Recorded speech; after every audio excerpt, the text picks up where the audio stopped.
नमस्कार दोस्तों, स्वागत है आप सभी लोगों का हमारे चैनल ट्रेडिंग में दत्तल में। आज हम बात करने वाले हैं वोडाफोन आइडिया लिमिटेड के बारे में। आपने गाइस देखा होगा कि फ्राइडे का मार्केट काफ़ी उतार चढ़ाव देखने को मिला।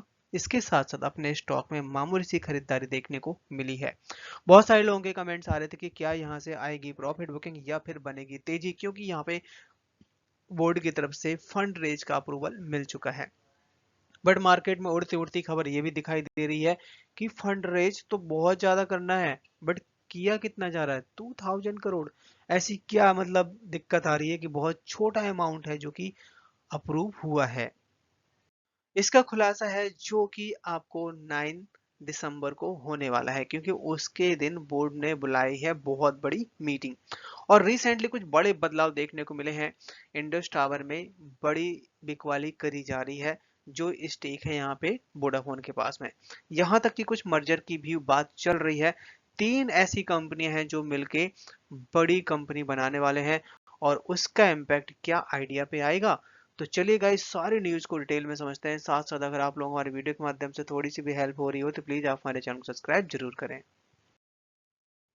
आज का मार्केट इतना अच्छा नहीं था। आप देख सकते हैं कि निफ्टी 50 में 30 पॉइंट्स की डाउन साइड देखने को मिली। बैंक निफ्टी है जो कि 94 पॉइंट्स की डाउन साइड, और निफ्टी आईटी है जो कि 90 पॉइंट्स की डाउन साइड, और स्मॉल कैप का इंडेक्स है जो करीबन 340 पॉइंट्स की तेजी दिखाता हुआ बंद हुआ है।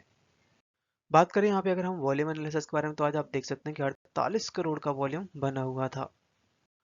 आज से करीबन 1 साल हो गया, तब इंडिया और यूएस की कुछ पार्टनरशिप हुई थी, कोलैबोरेशन हुआ था खासकर 6G के बारे में, और जिससे जल्दी से जल्दी यहाँ पे मैन्युफैक्चरिंग हब बनाया जा सके। इंडिया को बहुत ज़्यादा सपोर्ट करने की बात कही गई थी यूएस ने। तो यहाँ पे 6G के ऊपर करेंट स्टेटस क्या है, इसके ऊपर एक बड़ी मीटिंग बुलाई गई है। जो भी यूएस की कंपनियां हैं जो कि इंडिया को सपोर्ट कर रही हैं, वो लोग और साथ साथ अपनी जो गवर्नमेंट ऑफ इंडिया है, ये बड़ी मीटिंग करते हुए देखे गए। और पूरा का पूरा आपने नोटिस भी किया होगा कि गवर्नमेंट ऑफ इंडिया है जिस तरीके से रिन्यूएबल एनर्जी में बहुत ज़्यादा डेवलप करने की बात कर रही है, उसी तरीके से यहाँ पे टेलीकॉम सेक्टर में होने वाला है। क्योंकि इंडिया में 5G तो लॉन्च हो चुका, बट अब बात हो रही है यहाँ पे 6G के बारे में। और जिस तरीके से आपने नोटिस किया होगा कि 5G के इंटरनेट की स्पीड काफ़ी है, बट 6G के आते ही पूरी दुनिया बदल जाएगी। अगर आप देखेंगे कि कोई भी मशीन को हमें रन करना है या कोई भी टेक्नोलॉजी को रन करना है, इसके साथ साथ अभी जो भी इलेक्ट्रिक गाड़ियां आ रही हैं, ईवी आ रही हैं, उनमें एक डिवाइस लगाया जाएगा जो कि यहाँ पे 6G, और खासकर जितनी भी टेलीकॉम कंपनियां हैं, इनको ईवी का बहुत ज़्यादा फायदा मिलने वाला है।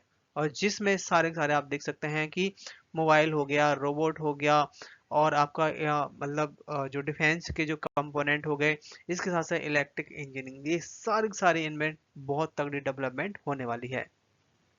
क्योंकि अगर अपने यहाँ पे टेलीकॉम सेक्टर बहुत अच्छा परफॉर्म करने लगा, मतलब 6G आ गया, तो यहाँ पे डिफेंस को और भी ज़्यादा स्ट्रांग बनाया जा सकता है। इसके लिए यहाँ पे डिफेंस के साथ पार्टनरशिप करके बहुत सारे कंपोनेंट की कंपनियां खोली जा रही हैं, जिससे अपने टेलीकॉम के इक्विपमेंट को बनाया जा सके। वोडाफोन के ऊपर एक लेटेस्ट खबर आती हुई देखी जा रही है, वो भी गाइस मर्जर के ऊपर। अब यहाँ पे वोडाफोन और इसके अलावा 3 कंपनियां और हैं जो कि आपस में मर्ज होंगी, और इसके लिए अप्रूवल भी मिल चुका है यूके गवर्नमेंट की तरफ से। जैसे कि हम सब जानते हैं कि आइडिया और वोडाफोन का मर्जर बहुत पहले हो चुका था। अगर यहाँ पे वोडाफोन कुछ नए डिसीजन ले रहा है तो आइडिया के शेयर पे जरूर इम्पैक्ट आएगा। और ये जो डील है लगभग लगभग 19 बिलियन की डील है जो कि समझौते हो रहे हैं, और इस समझौते के चलते जो कि 5G है उसके ऊपर यहाँ पे पूरा का पूरा मामला है, और जल्द से जल्द यहाँ पे 5G लॉन्च करने की भी बात कही जा रही है। अब यहाँ पे गाइस, अगर अभी रिसेंटली करीबन 2000 करोड़ की एक सेल भी करी है जो कि वोडाफोन की तरफ से, जो यहाँ पे इंडस टावर के स्टेक बेचे गए हैं। तो लगातार फंड जुटाने की कोशिश में इंडिया का भी बिजनेस को, कंपनी को संभालना है, और क्योंकि दोनों ही प्रमोटर की यहाँ पर रिस्पॉन्सिबिलिटी बनती है, आदित्य बिरला और साथ ही वोडाफोन। और ये करीबन 2000 करोड़ की जो फंड रेज की खबर निकल के आई है, इसकी जो मीटिंग है 9 दिसंबर को होने वाली है।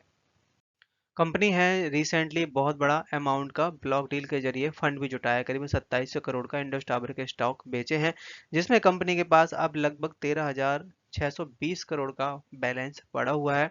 और जिसमें कंपनी का कहना यह है कि हम जो 2025 में कैपेक्स प्लान करने वाले हैं, जिसमें 8,000 करोड़ की रिक्वायरमेंट होगी, बाकी जो फंड रहेगा उसको यहाँ पे अपने डेबिट में यूज करने वाले हैं।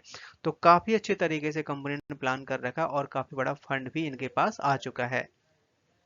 रिसेंटली जो कंपनी के Q2 के नंबर्स निकल के गए हैं, यहाँ पे इस लेवल पे कंपनी ने करीबन 4,580 करोड़ का उधारी है, जो कि एक साल के अंदर इन्होंने चुका दी है। ये यहाँ पे कंपनी की तरफ से लेटर भी जारी किया गया है।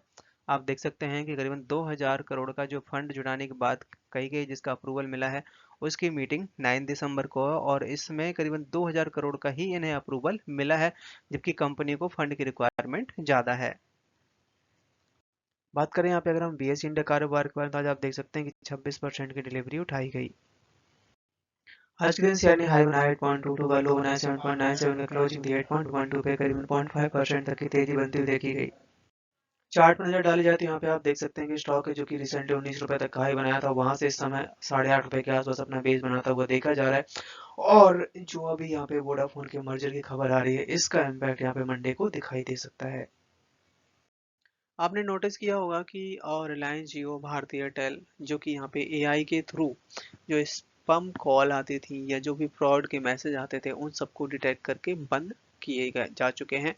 वही सेम रास्ते पे अब वोडाफोन आइडिया भी चलता हुआ देखा जा रहा, और इन्होंने अपना एआई को लॉन्च कर दिया है, जिससे यहाँ पे कस्टमर को जो भी प्रॉब्लम्स हो रही थी, वो अब सारी प्रॉब्लम नहीं देखनी पड़ेंगी और अपनी क्वालिटी को इन्हांस कर रहे हैं। इसके लिए इन्होंने जो सपोर्ट ले रहे हैं, नोकिया हो गया, सोनी एरिक्सन हो गया और बहुत सारी कंपनी जिनके साथ इन्होंने पार्टनरशिप की हुई है। और यहाँ पे 1 जनवरी 2025 से एक रूल और भी लागू हो जाना है कि ऑल ओवर इंडिया में 5G का जो इंफ्रास्ट्रक्चर है, उसको क्रिएट करने का, 5G लॉन्च करने का बहुत तेजी से काम बढ़ने वाला है, और ये यहाँ पे गाइडलाइन भी जारी कर दी गई है। अब यहाँ पे बारी आती है कि ये स्टॉक नीचे गया ही क्यों, क्योंकि यहाँ पे बहुत सारे म्यूचुअल फंड हैं जो कि दबा के यहाँ पे बाइंग कर बैठे हैं। करीबन स्टॉक बहुत टूटा है, 19 रुपए से स्टॉक 6.5 रुपए तक चला गया था, बट 87 म्यूचुअल फंड है जिन्होंने यहाँ पे बहुत पैसा इन्वेस्ट किया, क्योंकि स्टॉक आपने देखा होगा कि चला ही इसी वजह से था। आपने कोटक देख लीजिए, आईसीआईसीआई देख लीजिए, एसबीआई देख लीजिए, एलआईसी देख लीजिए, इन सभी ने यहाँ पे दबा के पैसा लगाया हुआ है। ये यहाँ पे नामी ग्रामी यहाँ पे म्यूचुअल फंड की लिस्ट है, आप देख सकते हैं। कोटक हो गया, ICICI, Aditya Birla, SBI, Nippon, Tata और डीएसपी। आप देख सकते हैं कि बहुत ज़्यादा यहाँ पे स्टॉक खरीदे गए हैं और ये करोड़ों के हिसाब से यहाँ पे पैसा लगाया गया है पब्लिक का। सो गाइज, आपने देखा कि कितने बड़े बड़े म्यूचुअल फंड की तरफ से यहाँ पैसा लगाया गया। यहाँ पे एलआईसी का भी नाम शामिल है, HDFC Nifty mid cap 150 fund. आप सोच सकते हैं कि कितने बड़े बड़े जो इंडेक्स हैं जहाँ पे वोडाफोन आइडिया ऐड है, वहाँ पे हर जगह पैसा लगाया जा रहा है। तो मेरा मानना ये है कि अगर स्टॉक इतना नीचे आया तो बिल्कुल भी घबराने वाली बात नहीं है। ये बताने का यही एक रीजन था कि बिल्कुल भी ना घबराएं और लॉन्ग टर्म का सोच के चलें। लॉन्ग टर्म का सोच के चलेंगे, आपका साल 2 साल में काफ़ी अच्छा रिटर्न मिलेगा, और बाइंग भी आप धीरे धीरे करके ही करें। इस समय यहाँ पे होल्डिंग के जो डेटा हैं वो अपडेट हो चुके हैं। तो यहाँ पे एफआईआई का देख सकते हैं, एफआईआई का जो कि 13% तक के आसपास होल्ड किए हुए, और सितंबर के क्वार्टर में इन्होंने मामूली सा इंक्रीज किया है। डीआईएस के पास एक साल पहले 35% तक का स्टेक था, जो कि इस समय 28% हो गया है। पब्लिक है जो कि 12% तक का स्टेक होल्ड करती थी, जो कि यहाँ पे 23% तक का ऑलमोस्ट डबल स्टेक हो चुका है। अभी ये सितंबर का जो नंबर निकल के आए हैं।